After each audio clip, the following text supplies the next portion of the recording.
Donc, je m'appelle Valentin Deleplace. Comme on disait tout à l'heure, je suis développeur advocate à Google Cloud. J'ai fait deux projets Internet, un qui s'appelle Programming Idioms et un qui s'appelle Cool Maze, qui ne sont pas l'objet de la présentation de ce soir. Je faisais parfois des pop quiz sur Go, sur Twitter, et c'est là-dedans que j'ai pioché en partie pour alimenter le quiz de Maximilien.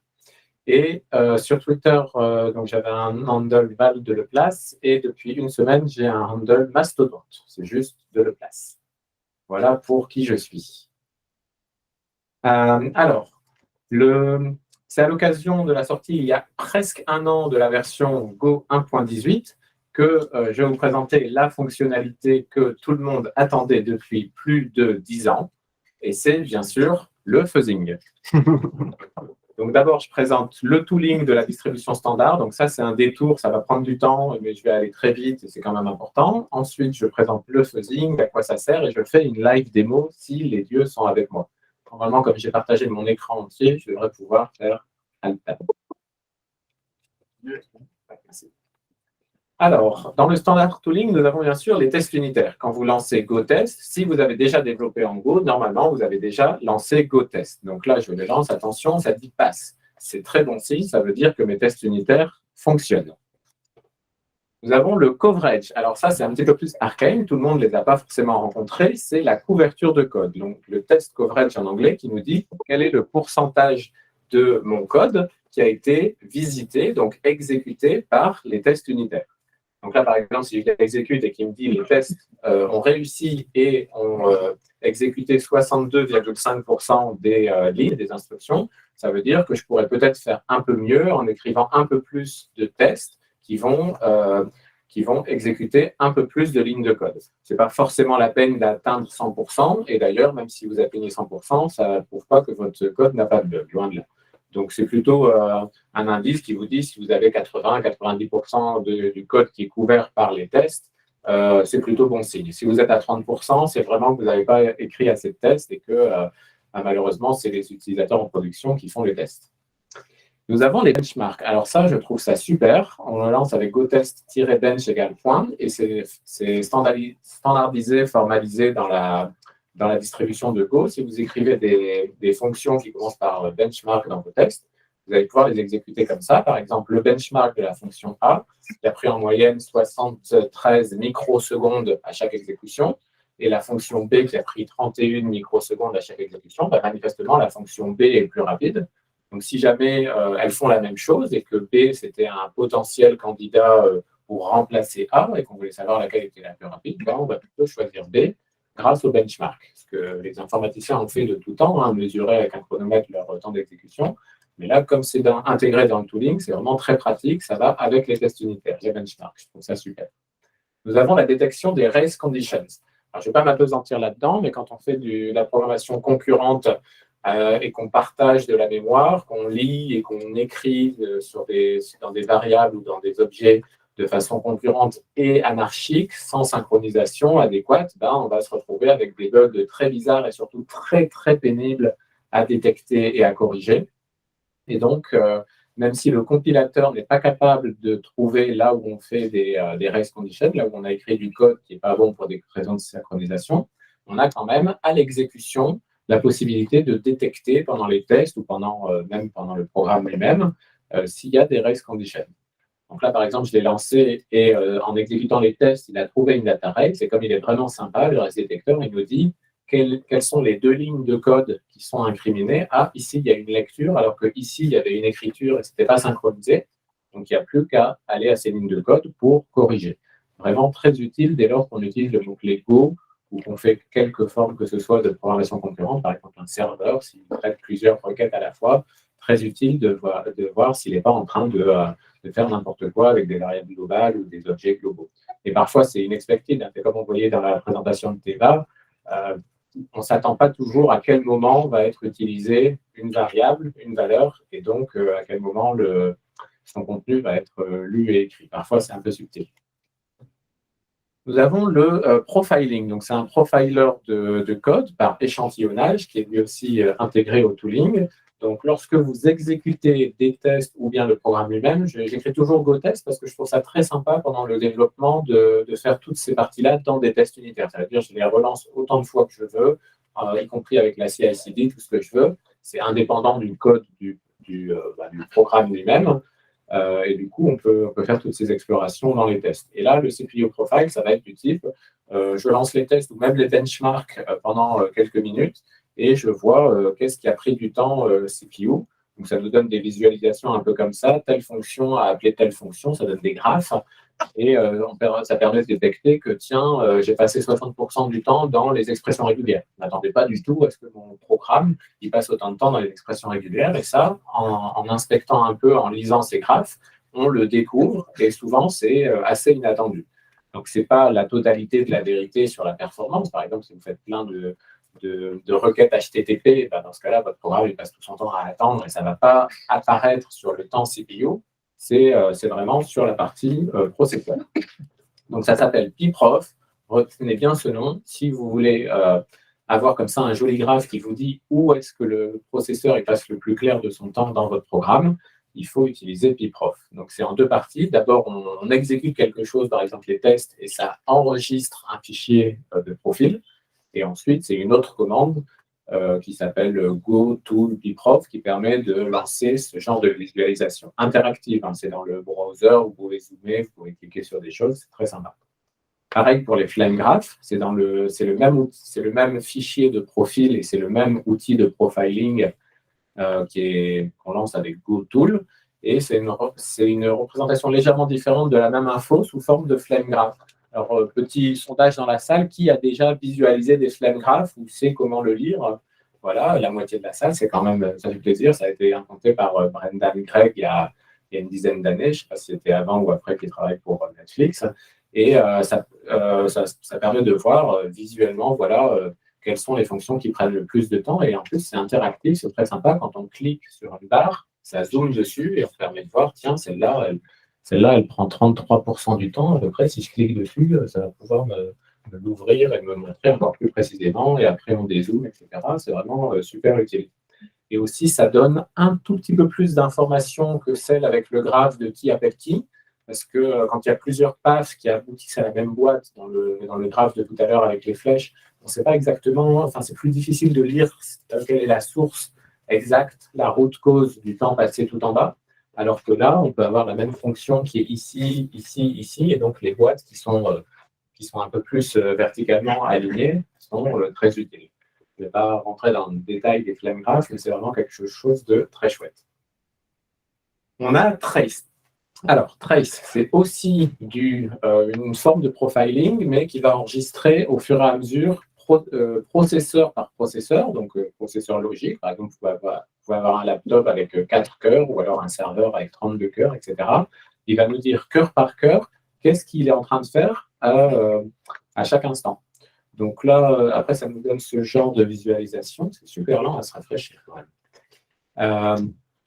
Qui nous dit, par exemple, là, pour les 4 premiers processeurs, qu'est-ce qu'ils faisaient. Et là, manifestement, c'est un programme qui est probablement concurrent. En tout cas, il fait travailler plusieurs processeurs. Je n'arrive pas à voir avec avec les blancs si c'est un programme qui est plutôt séquentiel ou concurrent, mais en tout cas, il fait plein de micro-tâches.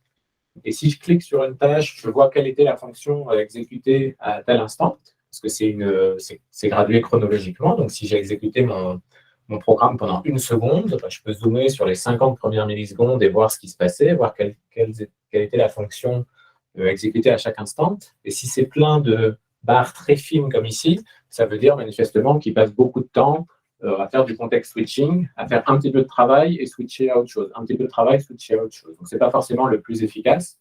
On atteint le maximum de la performance quand les barres sont un peu plus grosses et que chaque thread, chaque routine fait une certaine charge de travail conséquente avant de faire de la synchronisation ou d'envoyer son résultat par un channel. Et maintenant, nous avons le fuzzing qui lui aussi peut se lancer avec GoTest. Mais avant d'expliquer ce que c'est le fuzzing, donc, je voudrais insister sur le fait que tout ça, c'est intégré dans la librairie standard et c'est important du point de vue sociologique, du point de vue organisationnel, engineering, qu'on puisse avoir confiance dans le fait que, comme c'est intégré dans le tooling standard et dans le projet Go, ça va continuer à exister de la même façon. Enfin, ça va continuer à être supporté dans les années à venir pour les releases qui suivent, 1.20, 1.21, etc. Ça, c'est plutôt pas mal. Alors, qu'est-ce que c'est le fuzzing? Donc, c'est une forme de test automatisé qui manipule continuellement les entrées d'un programme pour y trouver des bugs. Donc, en gros, comment votre programme ou votre fonction va se comporter quand on la bombarde avec des milliers de données différentes, plus ou moins aléatoires, auxquelles elle ne s'attend pas. Donc, votre fonction, schématiquement, elle ressemble à ça. Il y a des entrées qui sont exécutées dans votre code source. Là, les barres bleues, c'est votre listing, c'est votre code source, qui vont produire des résultats en sortie et qui vont avoir des effets de bord, par exemple, un fichier avec des disques durs. Vos jeux d'entrée, typiquement, vous les écrivez à la main. Vous pensez à plein de cas pertinents, des edge cases, des cas nominaux, des cas un petit peu plus alternatifs. Vous les écrivez tous à la main et vous les mettez dans les tests unitaires. C'est souvent avec du table-driven testing. Donc, par exemple, vous écrivez un tableau avec 30 inputs différents et les 30 outputs expected. Désolé, je fais du franglais, donc les sorties attendues. Et ensuite, vous examinez les sorties pour vérifier qu'elles sont vraiment identiques aux résultats attendus et qui ont également été écrites à la main, les sorties attendues. Et puis, vous examinez aussi les effets de bord pour voir si tout a l'air bien. Est-ce que la fonction qui écrit un fichier, effectivement, est-ce qu'elle a écrit un fichier? Vous vérifiez aussi si le programme n'a pas craché. Si le test unitaire a craché, on le considère comme échoué, normal. Alors, dans le fuzzing, c'est un peu lent tout ça, c'est pas grave. Donc, le fuzzing, ce qu'il va faire, c'est qu'il va bombarder votre fonction avec beaucoup de jeux d'entrée aléatoires, vraiment des milliers de trucs auxquels il ne s'attend pas. Je ne sais pas pourquoi ça met très longtemps à apparaître. Donc, vraiment, des choses plus variées que ce qu'on aurait écrit à la main et aussi beaucoup plus nombreuses. Donc, pour chacune de ces entrées, il va exécuter le test. Donc, il va inspecter les sorties et les effets de bord et vérifier qu'il n'y a pas eu de crash. Et la plus grosse différence, c'est pour les sorties. Comment est-ce qu'il peut savoir si une réponse est bonne ou pas? Vu qu'on n'a pas écrit le jeu d'entrée à la main, on n'a pas non plus écrit le jeu de sortie à la main. On ne sait pas exactement à quoi comparer le résultat qui a été produit.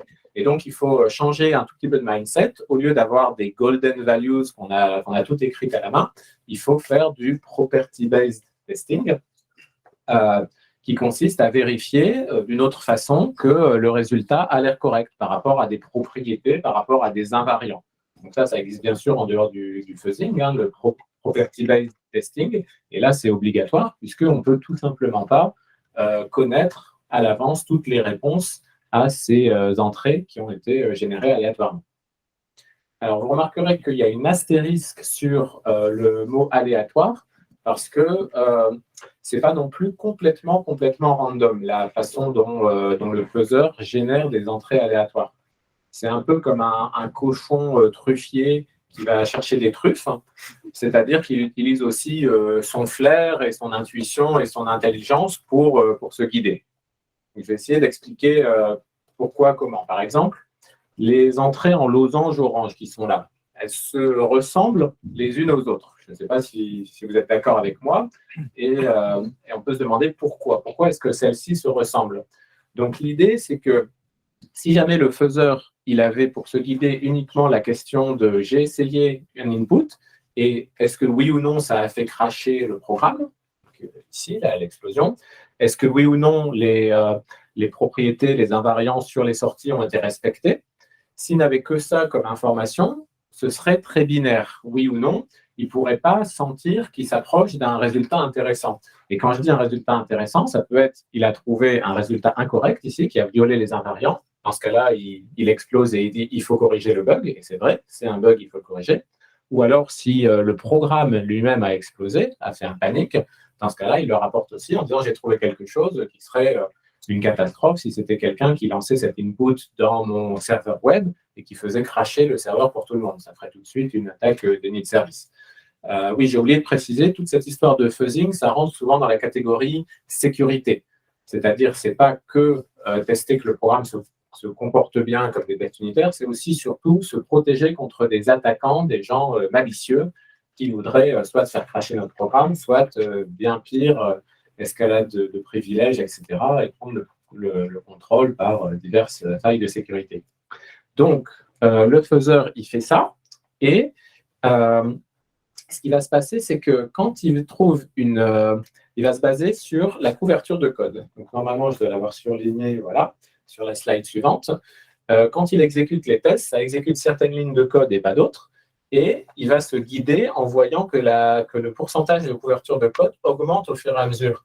Et à chaque fois qu'il y en a une nouvelle, c'est-à-dire qu'il y a, par exemple, cette entrée, un losange, qui a provoqué l'exécution pour la première fois d'une ligne de code, il se dit « Ah, là, je suis sur une piste, je tiens quelque chose. Je vais le garder dans un sous-répertoire test data, etc. Je vais le considérer comme intéressant. Et à chaque fois qu'on lancera le fuzzing, il passera par lui. Et aussi, il va non seulement le garder en mémoire pour le réexécuter, mais aussi il va en faire des mutations, des variations légères et aléatoires pour se demander s'il ne peut pas creuser encore plus là-dedans. Donc, c'est un petit peu abstrait la façon dont c'est représenté ici, mais ça peut être une string qui commence par un certain préfixe et du coup, il est rentré dans un if qu'il ne connaissait pas encore. Mais après, la suite, il pourrait creuser encore un petit peu plus fort s'il faisait muter légèrement cette string. C'est comme ça qu'il procède, il se guide avec l'augmentation de la couverture de code des tests unitaires. Et ça, je trouve ça absolument génial comme principe. Je suis un grand fan. Comme je n'ai pas les speaker notes, il y a sûrement des aspects importants que j'oublie de vous préciser.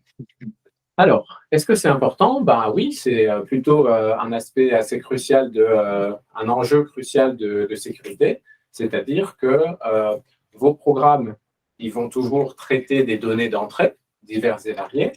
Ce sera très souvent des serveurs web, par exemple, et la donnée d'entrée, ça peut être une requête HTTP ou ça peut être un fichier uploadé par le user, mais même une requête HTTP très anodine, c'est de la donnée d'entrée. Et pour la quasi-totalité des projets, vous ne pouvez pas être sûr à 100% que tous vos utilisateurs sont bien intentionnés. Donc, si vous mettez un service à disposition sur Internet, bien sûr, les utilisateurs potentiels, c'est la Terre entière, donc il faut se protéger contre la Terre entière. Mais même si vous faites un intranet ou quelque chose qui s'adresse à 500 personnes ou à 2000 personnes, eh ben, on ne peut pas être sûr à l'avance que tous les utilisateurs sont bien intentionnés. Du coup, c'est important de faire des tests unitaires en écrivant des jeux d'entrée à la main. C'est important aussi de tester tous les edge cases et de mon point de vue, c'est crucial de mettre en place une stratégie de fuzzing pour tester aléatoirement des milliers de variations auxquelles on n'aurait pas pensé en tant que développeur ou pour lesquelles on n'aurait pas eu le temps manuellement de toutes les écrire à la main. On a dit que c'était suffisant, mais c'est absolument primordial. Alors, quel est le slide suivant? Donc, un exemple que j'ai trouvé sur le blog de Julien Ponge, qui est vraiment très sympa, il n'est pas trop long et quand même, il laisse un peu de marge de manœuvre pour ne pas voir du premier coup où est le bug. Donc, is palindrome, tous ceux qui ont étudié l'informatique ont étudié un jour les palindromes. C'est une fonction qui retourne vrai si jamais la string qu'on lui passe se lit de façon identique à l'endroit ou à l'envers. Donc, elle procède en vérifiant que le premier caractère de la chaîne est égal au dernier caractère de la chaîne. Si c'est le cas, alors elle compare le deuxième caractère avec l'avant-dernier, etc., en avançant vers le centre. Et si on est un développeur et qu'on voulait écrire des tests unitaires pour cette fonction, on écrirait tout ce qui nous passe par la tête, c'est-à-dire qu'est-ce qui se passe si on lui passe une chaîne vide? Est-ce que ça plante ou pas? Ou alors, qu'est-ce qui se passe si on lui passe une string qui a un nombre de caractères impair? Est-ce qu'il va correctement tenir compte du caractère du milieu? Et d'ailleurs, est-ce qu'il a vraiment besoin de tenir compte du caractère du milieu? Je ne suis pas sûr. Et puis, je vais essayer toutes sortes de edge cases, donc de cas un peu limite. Est-ce que j'ai l'impression qu'il y a des cas où l'accès au caractère first, ici, va provoquer une out-of-bound exception, donc une panique en Go, ou bien l'accès au last, dans quel cas est-ce que ça pourrait exploser. Donc ça, c'est ce que j'aurais tendance à faire à la main parce que c'est comme ça que je visualise ce genre de programme en tant que programmeur humain. Et je vais pouvoir faire une petite démo. Qu'est-ce qui se passe si on… Ah non, d'abord, je montre à quoi ressemble le code de fuzzing. Il ressemble à ça. Donc, vous ne vous préoccupez pas de la syntaxe. Ce n'est vraiment pas très important pour l'instant. L'important, c'est juste de se dire qu'il reçoit une string qui, elle, a été générée aléatoirement par le faiseur. Ensuite, il appelle la fonction isPalindrome et ensuite, il vérifie si la réponse a l'air bonne. Et comme je disais tout à l'heure, oui, désolé, c'est un peu bas sur l'écran. Donc, comme je disais tout à l'heure, il ne peut pas comparer le résultat de isPalindrome true ou false. Il ne sait pas si c'est le bon résultat sur une chaîne aléatoire. Donc, il va utiliser un corollaire, un théorème qui dit qu'une string est un palindrome si et seulement si elle est égale au résultat de la fonction auxiliaire reverse. Donc, en gros, si je la reverse et que je retombe sur la même, alors je peux vérifier si isPalindrome a retourné le bon résultat ou pas. Donc, en gros, je le compare avec le résultat d'une autre fonction qui calcule la même chose, peut-être d'une façon différente. OK, donc ça, je peux faire une live démo de qu'est-ce qui se passe quand je suis dans un répertoire qui contient ce code. Donc, palindrome test. Voilà. Fuzz is palindrome, donc c'est et la fonction auxiliaire reverse. OK, super. Ouais. Donc, je vais pouvoir faire, comme j'avais promis, goTest-fuzz. En paramètre, je lui passe la fuzz target ou la fuzz function, je ne sais plus le nom officiel. Fuzz is palindrome. Et on va voir s'il nous trouve quelque… Ah bah oui, il a été rapide, il a trouvé un problème. Il s'est arrêté. Dès qu'il trouve un bug potentiel, il s'arrête et il n'y a plus qu'à aller voir ce dont il s'agit. Donc, il dit qu'il a trouvé quelque chose. Après, il a minimalisé l'entrée. Ça, c'est sympa. S'il trouve une entrée un peu touffue qui fait échouer, il réessaye avec des versions un peu plus minimales. Donc, c'est beaucoup plus pratique à aller examiner. Il nous dit isPalindrome de ce drôle de chaîne avec des caractères d'échappement est true. Et pourtant, le reverse n'est pas égal à lui-même. Et du coup, en fait, dans cet exemple, le bug, c'est pas qu'on a accédé à un caractère et qui était out of bound, il n'y a pas eu de panique. Il a juste détecté que l'invariant avait été violé, c'est-à-dire une fonction avait renvoyé true pour le palindrome alors que le résultat de reverse n'était pas égal à lui-même. Et ça, c'était la faute à la façon dont les strings sont encodées en Go. Elles sont toujours, on considère toujours qu'elles doivent être encodées en UTF-8. Et du coup, il y a deux façons de les parcourir, soit ton parcours octet par octet, soit ton parcours caractère par caractère en UTF-8. Donc, en fait, quand on reverse une string, la bonne chose à faire, c'est de tenir compte des caractères UTF-8 qui peuvent, malheureusement, s'étaler sur plusieurs octets. Ce qui veut dire que, il y a un mismatch entre le fait que si on fait un range sur une string, ça va itérer sur les caractères, parce que ça tient compte du UTF-8. Par contre, si on accède à des éléments par leur indice, là, ça nous renvoie des octets. Ce qui veut dire que le bug, c'était vraiment de se placer, de travailler octet par octet, alors que pour une string, il faut travailler en UTF-8. Donc là, le fuzzing a trouvé un bug auquel moi, je ne m'attendais pas en tant que programmeur quand je lisais ce code qui avait l'air bon et où j'essayais juste un peu quelques edge cases. Je n'avais pas pensé à tester, par exemple, des caractères d'échappement bizarres ou des chaînes UTF-8 invalides. D'ailleurs, il faudrait peut-être que je prenne une décision. Qu'est-ce que je dois renvoyer quand on me donne une chaîne UTF-8 invalide? Est-ce que je peux la considérer comme un palindrome ou pas? Voilà, donc ça, c'est tout le genre de nouvelles questions et de nouvelles réponses que peuvent nous apporter le fuzzing. Et si le temps nous le permet, si j'ai au moins 5 minutes, ça passe? OK. Je vais essayer de faire une démo from scratch, donc à partir de rien du tout. Merci, c'est super, merci. Alors, je suis dans un répertoire qui ne contient rien. Je crée un fichier qui s'appelle par exemple process test.go parce que je vais avoir une fonction fictive process. Je vais initialiser un Go module, comme ça, je ne vais pas me faire créer dessus par le tooling. Voilà. OK, super. Et donc, j'ai bien deux fichiers, le Go mode et le process test qui est vide. J'ouvre VS Code, qui me demande peut-être si je fais confiance à moi-même. Non, il me l'avait déjà demandé. OK, je me mets dans un package fictif que j'appellerai process. Et dedans, je fais une fonction, je la mets dans le fichier underscore test, mais d'habitude, on la met plutôt dans le fichier séparé pour la prod. Donc, une fonction business fictive. Ouais, un peu plus grand. OK. Ouais, bonne idée. Merci. J'avais déjà mis en grand pour la console, mais pas pour le VS Code. Comment il le cachait, ce truc? Avec commande B. Commande B? Ah oui, B comme volet.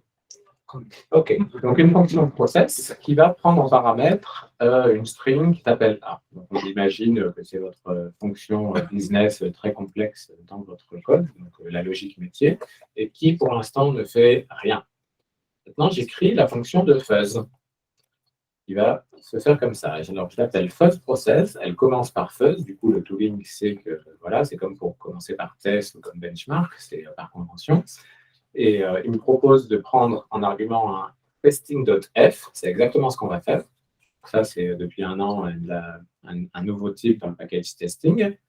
Et pour s'en servir, il faut faire quoi? Il faut appeler f.fuzz. Et là, on lui passe en paramètre une function, donc une closure. C'est un petit peu lourdingue comme syntaxe, mais vraiment, c'est pas grave. Hein. Je veux dire, tout le monde saura le faire à la maison quand vous essayerez. Qui prend en argument un testing.t, allons-y, et aussi un argument du même type que ce que je vais essayer de tester par la suite. Donc, comme je vais essayer de tester process qui prend un string, ben, ma fonction anonyme, elle va aussi prendre un string. Voilà.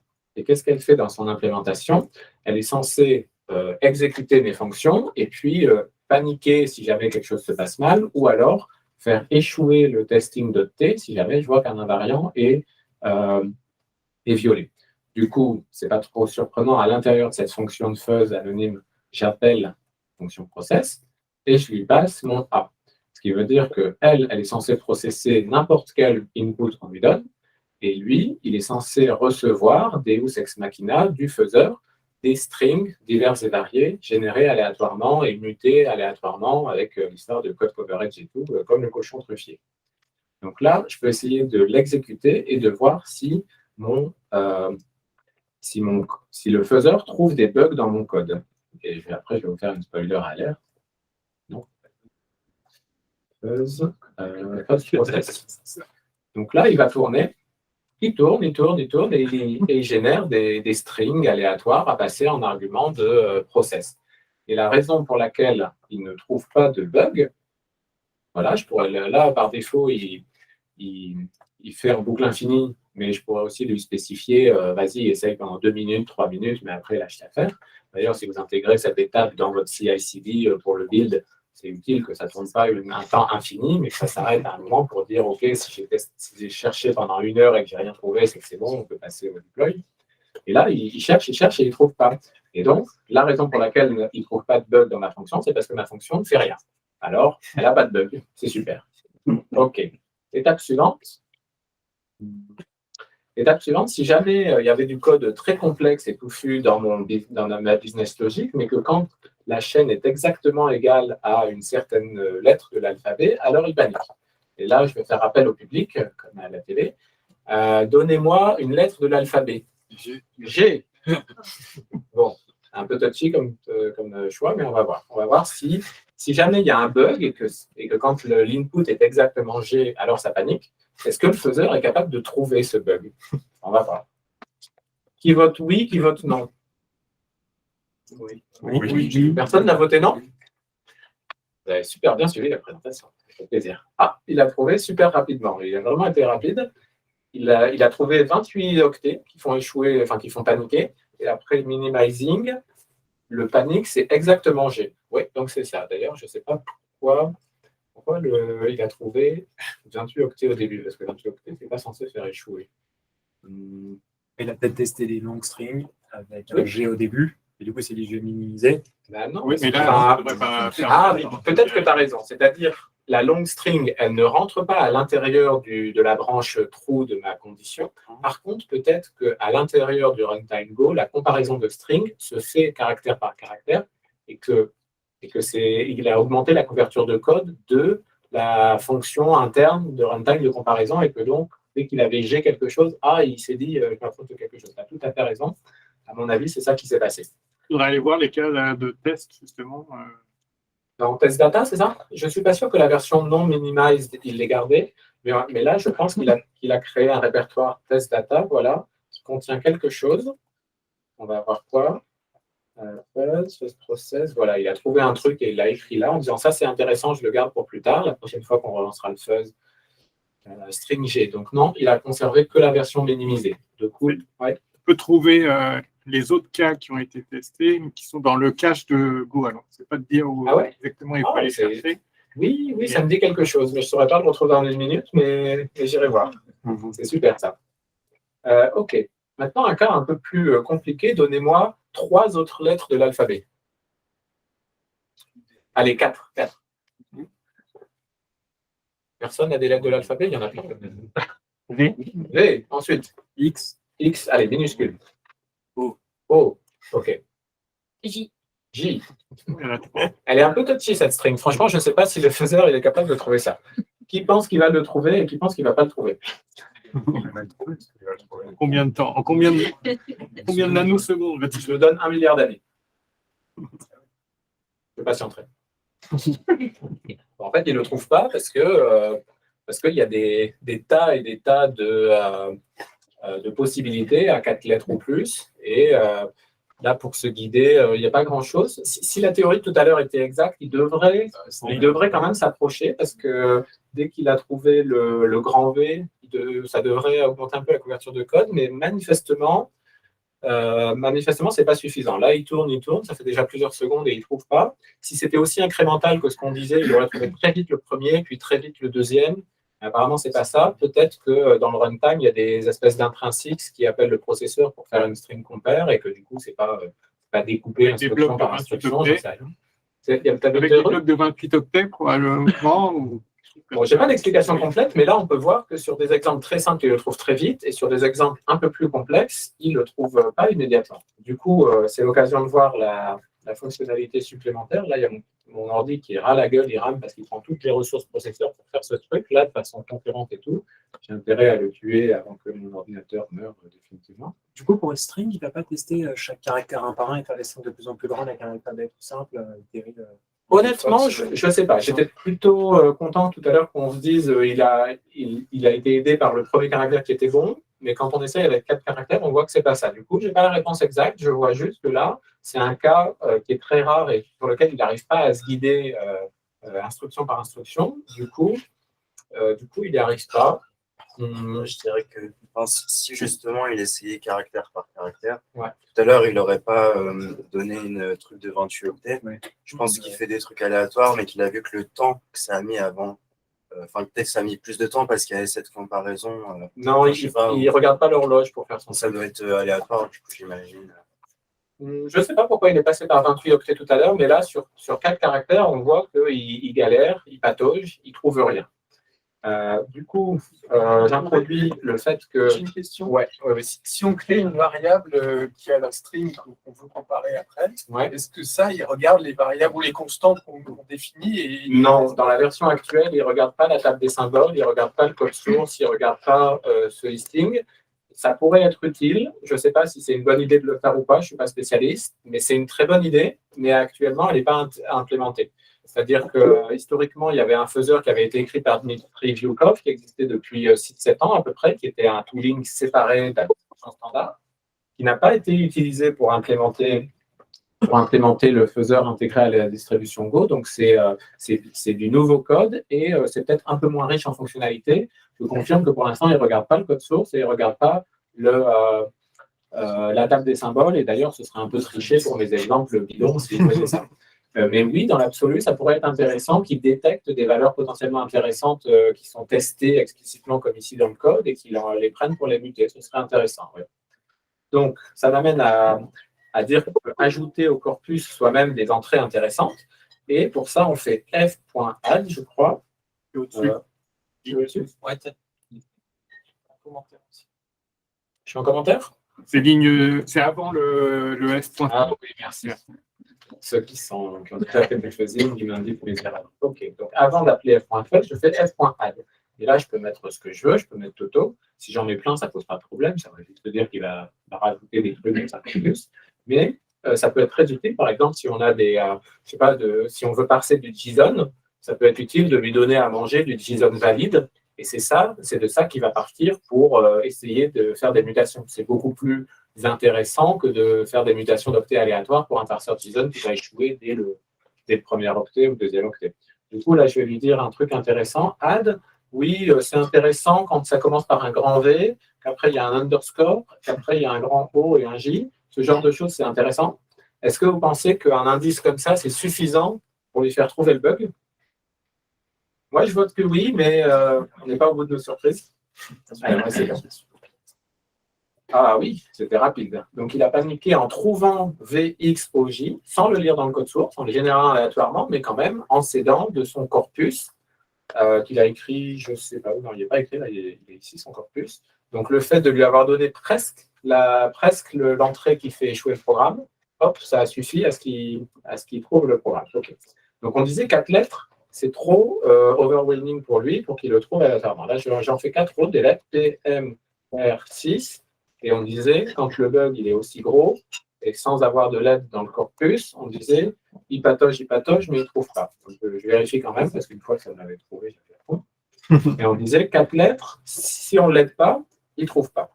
Maintenant, imaginons que votre business code, il est vachement plus complexe, touffu que ça. Il y a des appels de fonctions, des if, des for et tout. Et que ce soit un peu structuré différemment. C'est du genre, alors déjà, ma fonction, elle ne va jamais planter si la chaîne est trop courte. Sinon, ça va nous donner des cas pas intéressants. Donc, s'il y a moins de 4 lettres, je return et je ne fais pas de bug. Par contre, s'il y a au moins 4 lettres, alors je vérifie que la première lettre, c'est P, que la deuxième lettre, c'est M, et là, certains voient un peu où je veux en venir. Qu'est-ce que c'est que ce découpage en plusieurs lignes pour tester la string caractère par caractère? On demande 2 points, R, et ensuite 3, 4, ce sera 6. Donc là, oui. OK. Donc en fait, le cas d'erreur est le même, presque le même. En fait, là, il suffit que ce soit un préfixe, mais on n'a qu'à dire, qu'il ne s'intéresse qu'à des strings qui font exactement 4. Allez. Est-ce que vous pensez que ce code avec de la logique métier touffue qui parfois a un bug et fait exploser le programme, est-ce que le faiseur va trouver le bug ou ne va pas le trouver? C'est vraiment tout l'objet de mon émerveillement de tout à l'heure. Je pense qu'il va le trouver. Oui, parce qu'il va descendre dans la couverture. C'est ça. Au fur et à mesure qu'il va rentrer. Dès qu'il va trouver un P en première lettre, il va augmenter sa couverture, il va le garder et il va continuer comme ça. Voyons. Alors, ouais, il a été très rapide et il a trouvé quoi? Il a écrit PMR6 et la preuve qu'il n'a pas triché, c'est que PMR6, ça n'apparaît nulle part dans le code source. Il y a une condition sur P, une condition sur N, etc., etc. Donc, il a été très rapide. Il a creusé en augmentant sa couverture de code. Je ne sais pas si dans test data, il a gardé que PMR6 ou alors s'il a gardé aussi les autres intermédiaires. On va voir. Voyons. Test data, ce truc. Je ne sais pas, on va tous les regarder. Donc, PMR6, il l'a gardé, pardon. Ensuite, je ne connais pas les raccourcis clavier dans ZSH. C'est le tout à l'heure. 96. VXOJ, donc ça c'était le précédent. Et puis,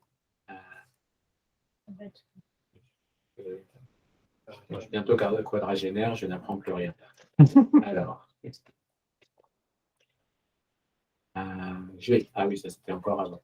Même, bien sûr, le programme évolue, mais il garde quand même ses tests data intéressants des fois précédentes. Et ça, c'est quand même très utile. Il n'oublie pas la totalité à chaque fois qu'on change une ligne de code. OK. Bon, bah, ça a plutôt bien marché, mon exemple from scratch, je suis content. Dans quel cas on voudrait faire du fuzzing? Eh bien, dans tous les cas où votre programme il traite des données d'entrée, donc en gros la quasi-totalité des projets informatiques, je pense. Si vous avez des serveurs web, ben forcément, ils ont des utilisateurs qui envoient des requêtes, donc c'est utile de fuzzer. Si vous avez des bases de données, vous êtes développeur de bases de données, bien sûr, c'est très utile de tester toutes sortes de requêtes qu'on reçoit pour voir si ça ne fait pas n'importe quoi avec les structures internes, etc. Si vous écrivez des codecs, c'est primordial. Vous ne pouvez pas vous permettre d'écrire un décodeur de zip ou de PNG ou de quoi que ce soit si vous ne l'avez pas extensivement fait. Et ça, c'est un concept qui n'est pas nouveau. Ça fait des dizaines d'années qu'on fasse les codecs, parce que ce serait une catastrophe si le simple fait de mettre une chaîne malicieuse dans un JPEG a causé une escalation de privilèges, etc., etc. Donc, vraiment très important. Moralité, vous avez le choix entre ne pas écrire de fuzzing, vous prenez la pilule bleue et vous espérez que tout se passera bien, voilà, YOLO. Ou alors, vous prenez la pilule rouge, vous mettez en place une stratégie de fuzzing et peut-être vous éviterez de faire la front page de Hacker News pour des mauvaises raisons. Et voilà, c'était le fuzzing. Je vous remercie beaucoup de m'avoir écouté. Merci. Merci, Valentin. Bon, je pense qu'on va prendre juste une question, parce que l'heure tourne. Ouais.